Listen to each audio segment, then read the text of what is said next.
2024 లేదా 25లో డిగ్రీ లేదా బీటెక్ చదివారా? సాఫ్ట్‌వేర్ జాబ్ కోసం ఎదురు చూస్తున్నారా? అయితే కోడ్ జ్ఞాన్ 100 డేస్ కోర్సులో చేరండి. జాబ్ సాధించండి. Welcome to Suman TV. నేను మీ సుమన్ టీవీ నాగ్. మకర రాశి వారికి కనుక మనం చూసుకుంటే 2026లో ఏ విధంగా ఉండేటువంటి అవకాశం ఉంటుంది, ఎస్పెషల్లీ విమెన్కి ఏ విధంగా ఉంటుంది అనేది ఈరోజు మనతో పాటు వేదిక ఆస్ట్రాలజర్ ఉమా గారు ఉన్నారు. అది వారి మాట్లాడి తెలుసుకుందాం. నమస్కారం ఉమా గారు. నమస్తే నాగరాజ్ గారు. 2026లో కనుక మనం చూసుకుంటే అండి మకర రాశి వారికి ఏ విధంగా ఉండే అవకాశం ఉంటుంది అండ్ మకర రాశి వారి గుణగణాలు అసలు ఏ విధంగా ఉంటాయి? తప్పకుండా అండి. మకర రాశి అంటే శనికి సంబంధించినటువంటి రాశి, 10వ రాశిగా శాస్త్రం చెప్పిందండి. సో మకర రాశి వాళ్ళ కోసం మనం డీటెయిల్డ్గా చెప్పుకోవాలనుకుంటే కర్మ చేయడం కోసం, కర్మని అనుభవించడం కోసం, ఏదో ఒక పని చేస్తూ రిజల్ట్స్ రాకుండా ఇబ్బంది పడేటువంటి ఆ పరిస్థితులు చూడడం కోసం జన్మించారని చెప్పొచ్చండి. కొంచెం డీటెయిల్గా మాట్లాడుకుంటే కర్మస్థానము అంటే చిన్న వయసు నుంచి కూడా ఎవరికో ఒకరికి కర్మ చేస్తూ ఉంటారు. కర్మ అంటే సేవ అనుకోవచ్చు, పని అనుకోవచ్చు అనమాట. ఒక వ్యవస్థ కోసం, ఒక ఇండస్ట్రీ కోసం, ఒక కంపెనీ కోసం, ఒక మనిషి కోసం, ఒక వ్యక్తి కోసం ఒక సేవ అనేటువంటిది చేసే భావన, ఆ వ్యక్తిత్వం మీలో ఉంటుందన్నమాట.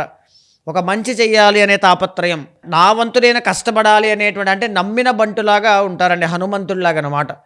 అది ఒక వ్యవస్థగా కట్టుబడి ఉండిపోతారంతే. ఆయనకి నష్టం వచ్చినా, మకర రాశి వాళ్ళకి కష్టం వచ్చినా, ఏమీ లేకపోయినా అలాగే ఉండిపోతారు. కష్టపడేటువంటి తత్వం ఉన్నటువంటి రాశుల్లో మకర రాశి వాళ్ళు మొదటి రకం.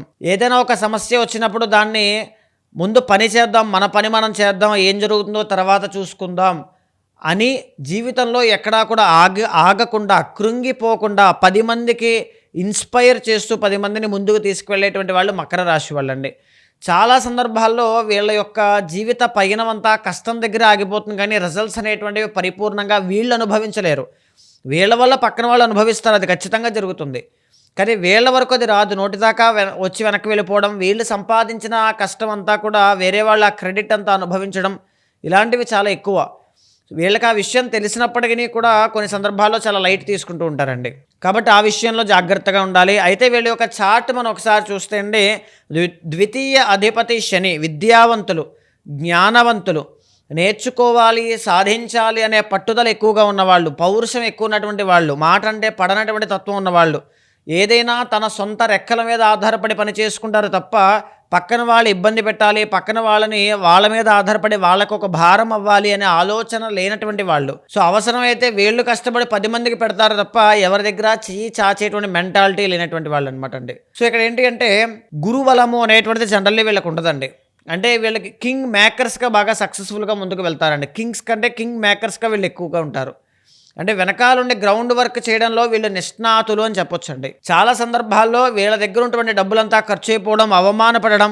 ఎందుకు ఇవన్నీ అంటే వీళ్ళ దగ్గర ఉన్నటువంటి డబ్బులన్నీ కూడా అతి మంచితనంతో దాన ధర్మాలు ఎక్కువగా చేసేసి మోసపోయేటువంటి వాళ్ళలో మకర రాశి వాళ్ళు ఒకళ్ళు. ఒక మనిషికి డబ్బులు ఇచ్చి కష్టపడిందంతా పెట్టి మాట పడతారనమాట వాళ్ళ దగ్గర నుంచి.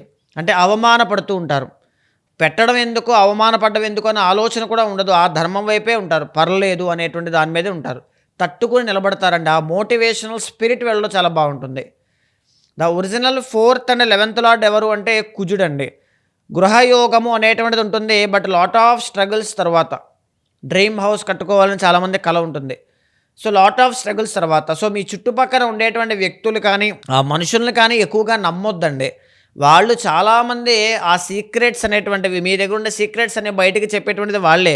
ఎందుకంటే వృశ్చికం కాబట్టి, ద ఒరిజినల్ 8th. తర్వాత సంతానము కలిగిన తర్వాత మీకు ఎప్పుడైతే సంతానం కలుగుతారో అప్పుడే మీ జీవితంలో, మీ ఉద్యోగంలో, మీ వృత్తిలో అభివృద్ధి అనేటువంటిది కనబడుతుంది. అప్పటిదాకా పోరాటము అనేటువంటిది ఉంటుంది.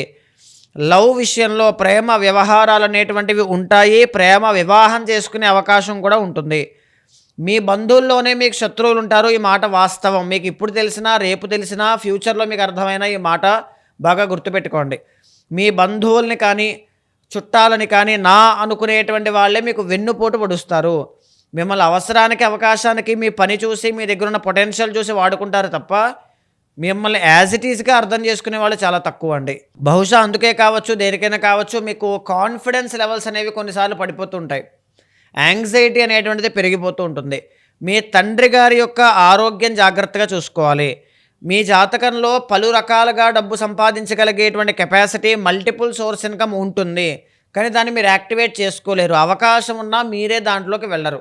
నాకు అవకాశం వచ్చిందండి, నేనే వెళ్ళలేదు మా కుటుంబం కోసం. కుటుంబమే అక్కడ మీకు శత్రువు అయింది.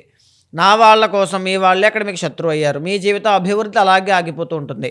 కాబట్టి మిమ్మల్ని మీరు గ్రోత్ మీ జీవితంలో మీరు చూడాలి అంటే మిమ్మల్ని మీరు నమ్ముకోండి. ఆత్మబుద్ధే సుఖం చేవ పరబుద్ధే వినాశక అన్నట్టుగా మీ ఆత్మబలాన్ని నమ్ముకోండి. మీ బుద్ధి పూర్వకంగా తీసుకునే నిర్ణయం ప్రతిదీ కూడా మీకు విజయాన్ని తీసుకొచ్చి పెడుతుంది అని నమ్మండి. ఇక్కడైతే ఇలాంటి గుణగణాలు ఉండేటువంటి వీళ్ళకండి 2026 సంవత్సరంలో ఇలాంటి ఫలితాలు కనబడుతూ ఉన్నాయి. యొక్క రిజల్ట్స్ ట్రాన్సిట్స్ వల్ల మనం చూస్తే కనుక జూన్ 1వ తారీఖు దాకా మీ లైఫ్లో ఏదైనా గ్రోత్ రావడం కానీ, డబ్బు సంపాదించడం కానీ, శుభకార్యాలు కానీ చాలా కష్టం అండి. ఈవెన్ ఏ ఏరియా ఆఫ్ లైఫ్లో చూసినా సరే ఒడిదుడుకులు అనేటువంటివి ఉంటాయి. జూన్ 1వ తారీఖు దాకా మీ పర్సనల్ చార్ట్ స్ట్రాంగ్గా ఉంటే దాన్ని మీరు ఎవరూ ఆపలేరు అనుకోండి, ఓవర్కమ్ చేసుకుంటూ వెళ్ళిపోతారు. గ్లోబలైజ్డ్కి మనం చెప్పాలంటే 2026 జూన్ 1 దాకా ఏమీ లేదు. 2వ స్థానంలో రాహు, గురుబలము అనేటువంటిది లేదు. 3వ స్థానంలో శని అనేటువంటి ఆయన, అష్టమంలో కేతు అనేటువంటి ఆయన. మానసిక ఒత్తిడి చాలా ఎక్కువ, కష్టపడడం పడతారు. జూన్ 1 తర్వాత ఆ కష్టం తాలూకు రిఫ్లెక్షన్ అంతా కూడా ఒక్కసారిగా మీకు వెలుగునిస్తూ ఉంటుంది. ఏ పరంగా సక్సెస్ అవుతారు అంటే అప్పులు ఏవైనా ఉంటే అవన్నీ తీర్చేస్తారు, వ్యాపారంలో సక్సెస్ అవుతారు, వివాహ ప్రయత్నాలు అనుకూలిస్తాయి, గౌరవ మర్యాదలు పెరుగుతాయి, ధన ఆదాయం పెరుగుతుంది, శుభకార్యాలు జరుగుతాయి, మీ ప్రొఫైల్ బిల్డ్ అవుతుంది. అన్ని విషయాల్లోనూ కూడా 5 నెలల పాటు, మొదటి 5 నెలలు ఎంతైతే ఇబ్బంది ఉంటుందో సెకండ్ 5 మంత్స్ అన్నీ కూడా అంత అద్భుతమైన శుభ ఫలితాలు మీకు ఉంటాయి. సో ఆ టైం వరకు వెయిట్ చేయండి. ఈ టైంలోపు గురుబలం లేదు కాబట్టి, 2వ స్థానంలో రాహు కాబట్టి తొందరపాటు నిర్ణయాలు తీసుకునే విధంగా చాలా కన్ఫ్యూజన్స్ పెట్టి కొత్త మనుషుల్ని మీ జీవితంలోకి ఇంట్రడ్యూస్ చేసి కొత్త మోసాలకి దారితీస్తూ ఉంటారు. కాబట్టి మొదటి 5 నెలలు జూన్ 1వ తారీఖు దాకా జాగ్రత్త. మళ్ళీ నవంబర్ 1వ తారీఖు దాకా గురువు బాగుంటారు కాబట్టి ఇబ్బంది లేదు. నవంబర్ 1 తర్వాత మళ్ళీ బాగోదండి. అష్టమంలో గురువు అనేటువంటి ఆయన అవమానాలు, కష్టాలు, ఒత్తిడి, ఆర్థిక సమస్యలు, అప్పులు ఇవన్నీ ఎక్కువ. 2వ స్థానంలో రాహు నవంబర్ 25 దాకా. తర్వాత మళ్ళీ జన్మంలో కూడా బాగాలేదు, మళ్ళీ కేతు కూడా బాగాలేదు సప్తమంలోకి వెళ్ళాక. సో ఓన్లీ వన్ థింగ్ ఏంటి అంటే ఈ శనిగ్రహం మాత్రమే మీకు అనుకూలిస్తున్నారు సంవత్సరం మొత్తం చూస్తే. శని ఇండికేట్స్ ఎప్పుడు కూడా కష్టం అండి. అంటే మీరు ఎంతైతే కష్టపడతారో దానికి తగిన ప్రతిఫలాన్ని ఇవ్వడానికే చూస్తారు తప్ప లక్ ఫ్యాక్టర్ అనేటువంటిది ఆయన ఇవ్వరు. తర్వాత శరీర ఆరోగ్యం అయితే బాగుంటుంది, తర్వాత మానసికమైన ఆరోగ్యం అయితే బాగోదు.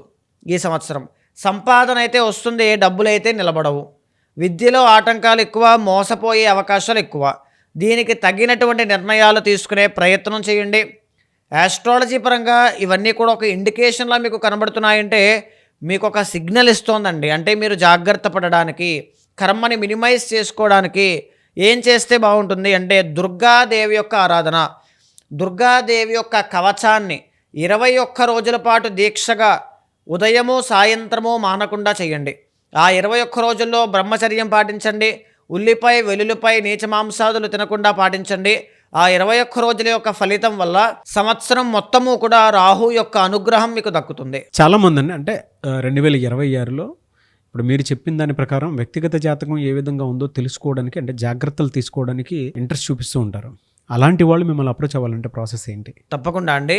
మనం మాట్లాడుకునేటువంటి గ్లోబలైజ్డ్ ఫలితాలు, ప్రొడిక్షన్స్తో పాటుగా 2026లో వ్యక్తిగత జాతకంలో ఉండేటువంటి మహాదశ, అంతర్దశ, నవాంశ, దశాంశ, లేకపోతే రాశి చక్రంలో ఉండేటువంటి గ్రహాల కలయికలు ఎలా ఉన్నాయి, ఎక్కడెక్కడ ఆ ఆస్పెక్ట్స్లో ఏ ఏరియాస్లో మీరు జాగ్రత్త పడాలి అనేటువంటి ప్రతి అంశము కూడా డీప్గా చర్చించుకునే విషయంలోనైనా, వాటికి సంబంధించిన శాంతి పరిహారములు ఆచరించేటువంటి క్రమంలోనైనా నన్ను సంప్రదించాలి అనుకుంటే కింద కనిపించే నెంబర్కి కాల్ చేస్తే మా వాళ్ళు మీకు పూర్తి వివరాలు అందిస్తారు.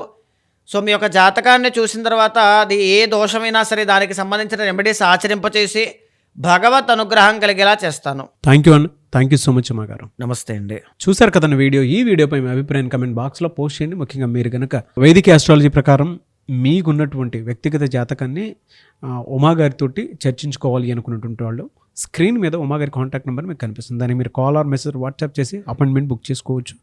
ఈ వీడియోని లైక్ చేయండి, షేర్ మాత్రం తప్పకుండా చేయండి. ఇలాంటి మరిన్ని వీడియోస్ కోసం మా ఛానల్ ఫాలో అవ్వండి. Thank you.